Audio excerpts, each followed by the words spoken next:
Bonjour à tous, j'espère que vous allez bien. Ben voilà, j'ai promis à Nathan de faire une vidéo sur le fameux test ITNA. Vous voyez ici à l'écran. D'ailleurs, le document ici que vous voyez, ben, vous le trouvez ici, hein, le lien en dessous de cette vidéo. Mais donc, Nathan m'a dit, et donc, non, pardon, d'abord je vais expliquer ce que c'est ITNA. Ben, c'est marqué ici, hein, Interuniversitaire Taaltest Nederlands voor Anderstaligen. Donc, c'est un test de langue de néerlandais qu'il faut faire si on veut étudier à l'université en néerlandais. Donc, par exemple, à Leuven ou à la VUB à Bruxelles ou à Ghent.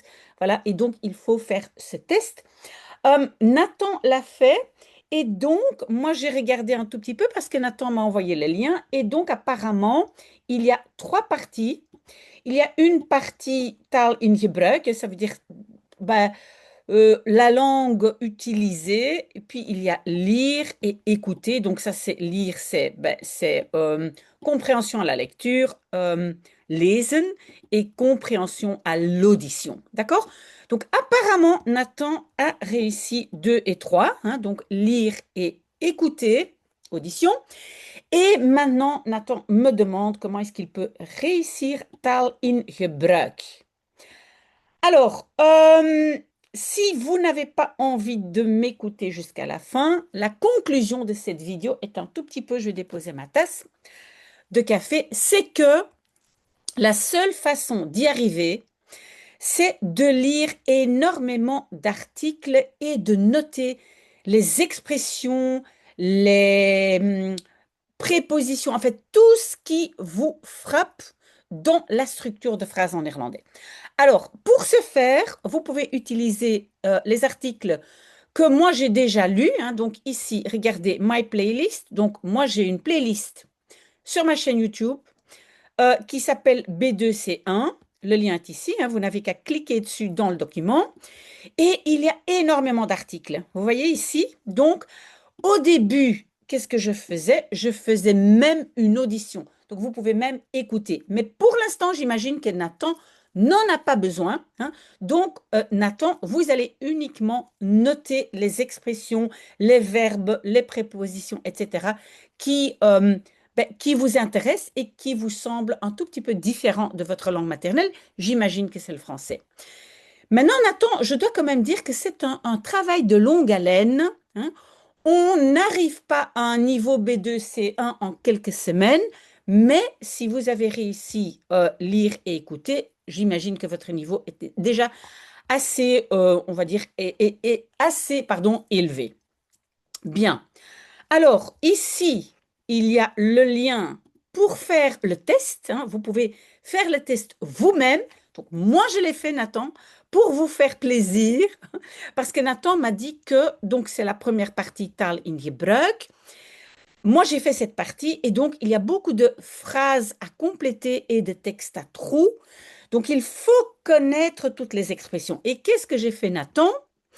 J'ai noté dans ce test le vocabulaire qui me semblait intéressant et que vous devez absolument étudier, mais pas seulement, hein, aussi d'autres vocabulaires de mes articles. J'ai noté des expressions qu'on a essayé de tester. J'ai aussi indiqué la transformation des mots. Et c'est une chose qui est très, très importante en néerlandais. On va regarder ça ensemble tout de suite. Donc, ça veut dire que si j'ai le mot, par exemple, répondre, je dois aussi pouvoir faire réponse, répondu. Donc, je dois conjuguer, en faire substantif, adjectif, etc. D'accord? Donc, ça, j'appelle la transformation des mots. On va regarder tout de suite.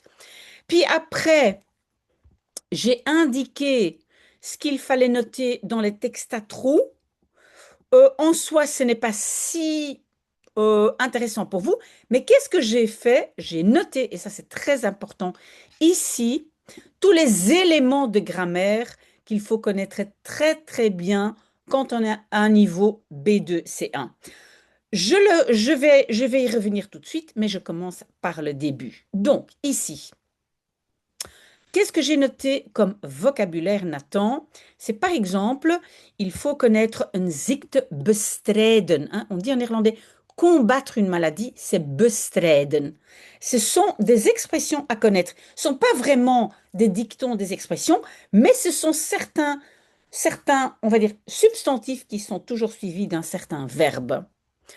Le mot doorslaggevend, hein, prépondérant, inévitable, enfin, etc., etc. Donc ici, si vous voulez, vous pouvez étudier tout le vocabulaire qui se trouve ici. Et c'est de cette façon-là que vous devez lire les autres articles que j'ai déjà lus et dont j'ai déjà noté du vocabulaire. D'accord? OK. Dans ce test, il n'y avait que 3 expressions, hein. Een storm in een glas water, hein. Un orage dans un verre d'eau, hein, ça veut dire beaucoup de bruit pour rien. De knoop doorhakken, hein. Ça veut dire hacher le nœud, mais en français, elle ne dit pas, ça veut dire prendre une décision, hein. In de val trappen, tomber dans le piège. Donc, ce sont des 3 expressions qui sont vraiment importantes. D'accord? Alors, au niveau transformation de mots, on vous donne le mot spanning, hein, la tension, et vous devez savoir faire le mot tendu, gespannen. Ingrijpen, intervenir, et vous devez trouver une intervention, ingreep. Prétendre, et vous devez donc savoir conjuguer au présent, il prétend que. Une faveur, et vous devez trouver favorable, gunstig. Tenir le coup, et le passé composé de tenir le coup, hein. Et vous devez savoir, par exemple, que le ge du participe passé se trouve entre la particule et le reste. Beantwoorden, hein, répondre à, et il faut savoir faire l'imparfait. J'ai noté tout ça dans grammaire, hein. Donc ne vous inquiétez pas, Nathan. Overdrijven, exagérer. Attention, overdrijven, le over n'est pas particule séparable, donc il n'y a pas de ge. Verdoven, ça veut dire anesthésier. Et alors, il faut connaître l'imparfait. Causer, veroorzaken. Vous devez connaître la construction passive. Wordt veroorzaakt. Ça aussi, j'ai noté comme élément de grammaire. Fietsen, c'est faire du vélo. Et vous devez connaître le participe présent. Al fietsend, souvent en néerlandais avec al, hein. En français, on va dire en faisant du vélo.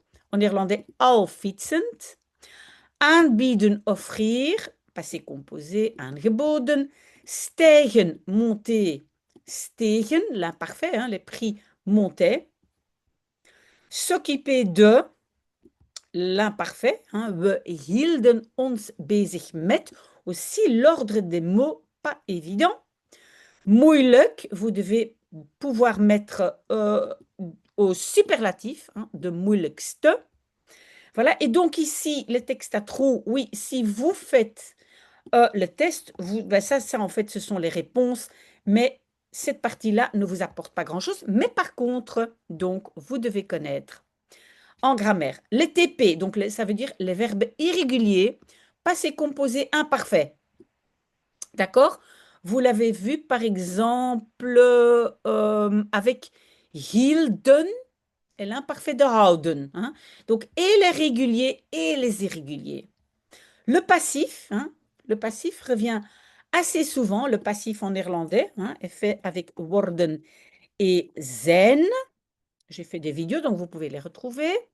Le participe présent avec al, hein. Donc voilà, ça j'enlève. Al, hein, donc en faisant, aldoende. Alors, des verbes avec ou sans te, hein.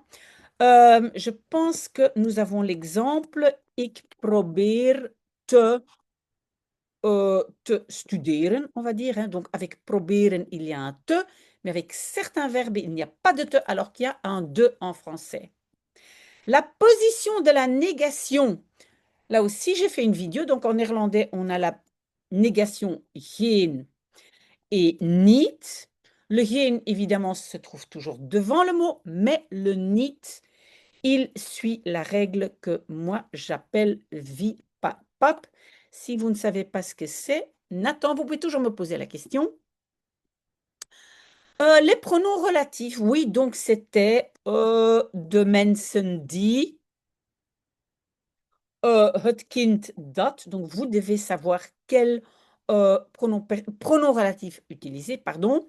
Alors, comparatif et superlatif, aussi savoir que quand on fait un comparatif plus grand que, le que peut être dan ou als, hein. Donc, on a un comparatif avec dan et als, voilà.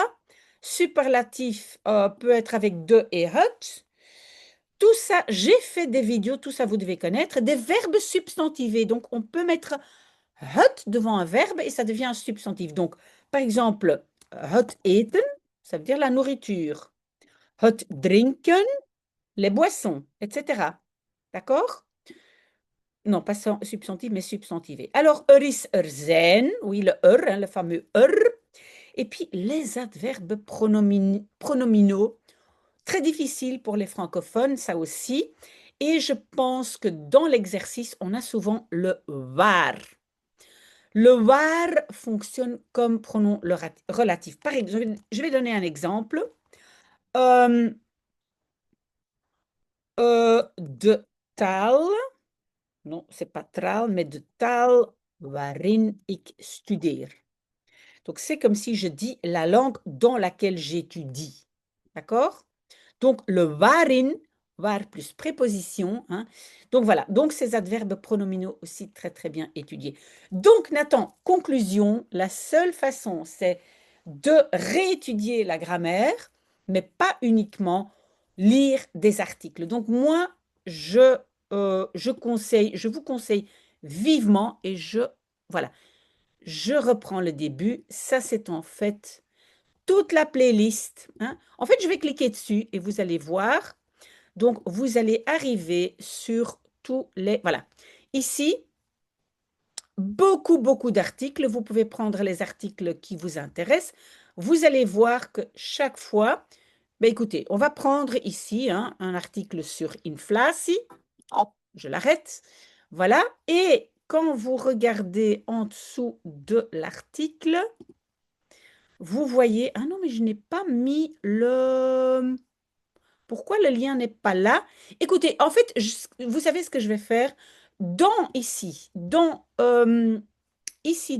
je vais aussi mettre le lien vers les articles. OK? Pas les vidéos, mais les articles. D'accord? Je vais mettre le lien ici et vous allez voir qu'il y a chaque fois aussi le vocabulaire que j'ai indiqué, des expressions, des prépositions, etc. Voilà Nathan, bonne chance, il y a beaucoup de travail, mais bonne chance, vous pouvez y arriver. Voilà, à très très bientôt et n'hésitez pas s'il y a des questions. Voilà, très très belle journée, au revoir.